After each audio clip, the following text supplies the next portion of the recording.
Hello, welcome to our news program. Here from the VNA Center in Hanoi, I'm Ngọc Han, and our latest highlights this hour.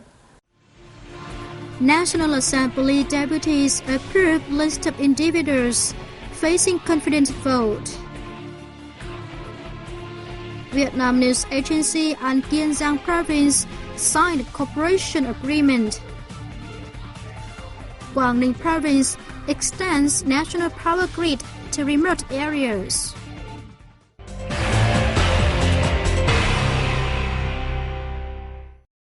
As many as 476 National Assembly deputies, accounting for over 95% of Vietnam's policymakers, have agreed on the proposed list of 47 individuals who will face votes of confidence at the ongoing 5th session in Hanoi on June 10th.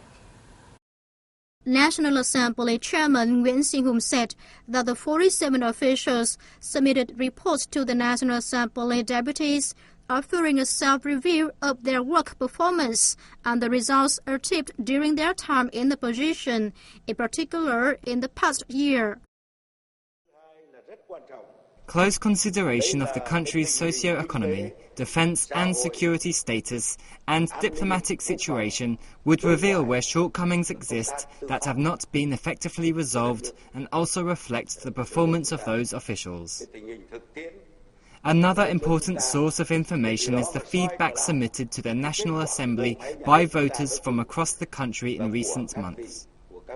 The National Assembly deputies had themselves been selected to represent the political and legal rights of citizens, so therefore it was their responsibility to use their votes responsibly. Explaining the criteria for the selection of the 47 names, Hùng said the officials facing the vote had all held their positions for at least 1 year. The results of the conference votes will be released nationwide on June 11th. The resolution on the casting and collection of votes of confidence for elected or approved officials holding positions of power was approved by the National Assembly during the 4th session in October 2012.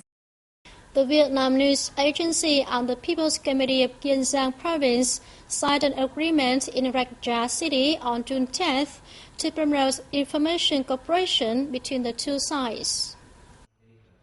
General Director of the Vietnam News Agency Nguyễn Đức Lợi praised the province's achievements in socio-economic development, especially its sea-based economy. He said Vietnam News Agency will support the province in disseminating the party and state's law policies and guidelines and introducing the locality's potential and advantages and promote its image. Chairman of the Kiên Giang People's Committee, Lê Văn Thi, spoke highly of the local Vietnam News Agency Bureau's contributions to popularizing the province's socio-economic development, national security and defense situation, and sea and island sovereignty protection. He pledged to facilitate the agency correspondence operations in the province. Under the agreement, the two sides will work together to provide accurate information about the locality in a timely manner and reject false information about the province.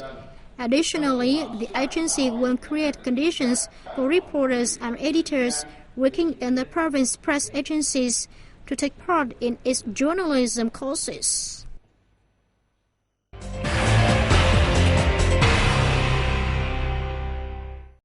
The China South Asia Expo and the China Import and Export Fair in Kunming City, China's Yunnan province, came to an end on June 10th. It was an opportunity for Vietnamese businesses to promote their products, expand markets, and seek investment cooperation.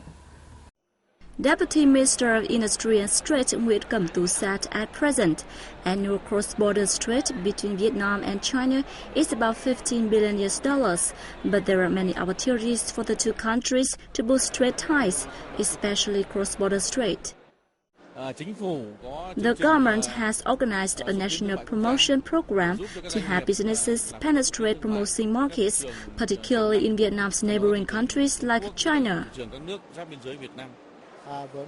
China is the market with huge potential. VNA Cafe Bien Hoa has been popularizing its image to break through into the market in the future. Vietnamese businesses brought more than 180 booths to the fair, the largest number among participating ASEAN countries. However, they mainly showcased handicrafts, particularly wood products, and only the few goods that Vietnam has particularly strong in, like garments, footwear, and food. According to organizers, 2,420 booths filled the China-South Asia Expo and the China Import and Export Fair. The 5-day events attracted the participation of 1,200 businesses from 43 countries and territories. The northern province of Quang Ninh has become the first locality in Vietnam to complete its power grid for rural areas. After 2 years of construction, let's have a look.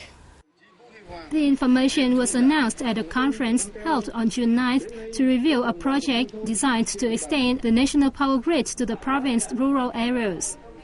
Under the $17.64 million project, 178 transformer stations were built in the 2011-2012 period, bringing electricity to nearly 10,000 households in 12 districts, towns, and cities in the province. The completion of the 2-year project helps create opportunities for economic development, improving the life of residents in remote areas and contributing to the successes of rural development programs. Minister of Industry and Trade Vũ Huy Hoàng requested the Northern Power Corporation and the Power Company of Quảng Ninh Province to continue cooperating with the province authorities to improve power quality in remote areas.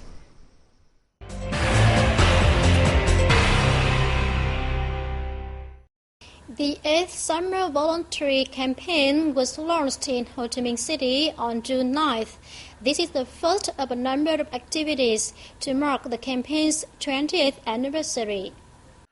This year's Red Flamboyant campaign attracted nearly 31,000 young volunteers. They are members of youth unions, students, young officials, and teachers in the city. The youngsters formed 454 teams to take part in major activities to help children and protect the environment in localities on the outskirts of the city.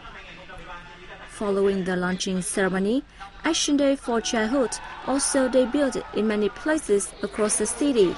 Under the campaign, volunteers visited establishments where live underprivileged children. When local people benefit from heritage, they are more willing to protect it. This comment was made at a recent workshop in Hanoi discussing the preservation of 5 ancient villages of Đường Lâm Commune, 60 kilometers west of Hanoi Center.